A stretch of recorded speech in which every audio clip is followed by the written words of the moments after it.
Hello everyone! Magluluto na naman tayo ngayon ng isang masarap na ulam. So ayan, meron nga ako ditong karne ng baboy at hipon. So ayan, konti lang kasi mahal ang mga kilo ng mga yan. So meron lang konting pampalasa, okay na yan.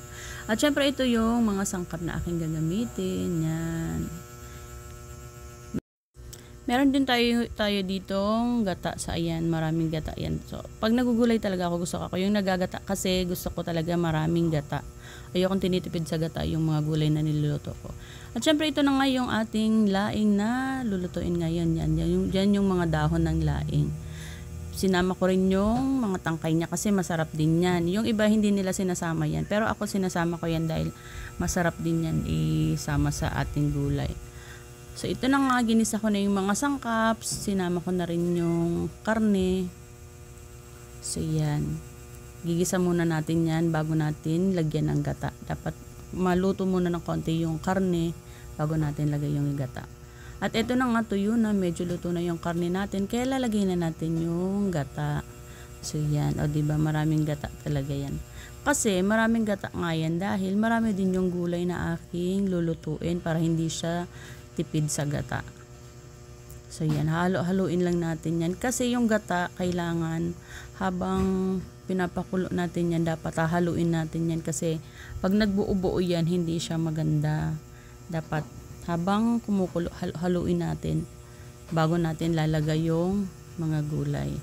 So yan, kaya halo-halo lang habang pinapakulo para hindi siya magbuo-buo yung gata. Hindi kasi maganda kapag nagbuo-buo yan. So yan, halo-halo lang yung mga sangkap sa gata.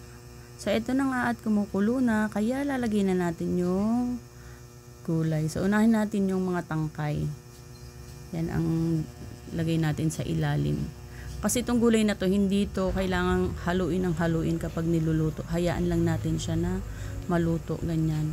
Kaya dapat sa ilalim yung mga tangkay, and then lagay na natin yun sa ibabaw yung mga dahon. So yan.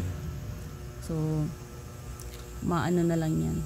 Bababa na lang yan hanggang sa maluto. So yan. O, diba madami yung aking gulay, kaya madami yung aking gata na ginamit. Hayaan lang natin yan na maluto yung gulay. Kasi nga hindi ito kailangang haluin ang haluin. Pwede rin naman isang baliktad lang, ganyan. So ito na nga at nabaliktad ko na yan. Syempre, nilagay ko na rin yung konting hipon sa ibabaw.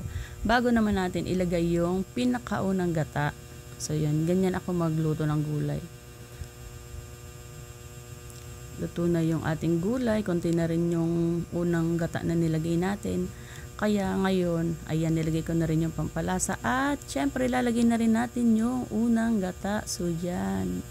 Yan na yung pinaka huling gata na lalagay natin hanggang sa maluto na yung ating ulam.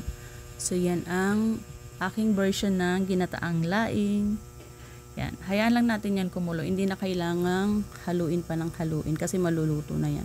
At ito na nga, luto na ang ating gulay. So yan, ito ang aking version ng ginataang laing with pork and hipon. So yan ang ating ulam for today. So ganun lang kadali ang pagluto ng masarap na ulam na ito. So ano pang hinihintay nyo, magluto na rin kayo ng ganito. Yan ang ating ulam. Thank you for watching everyone. Let's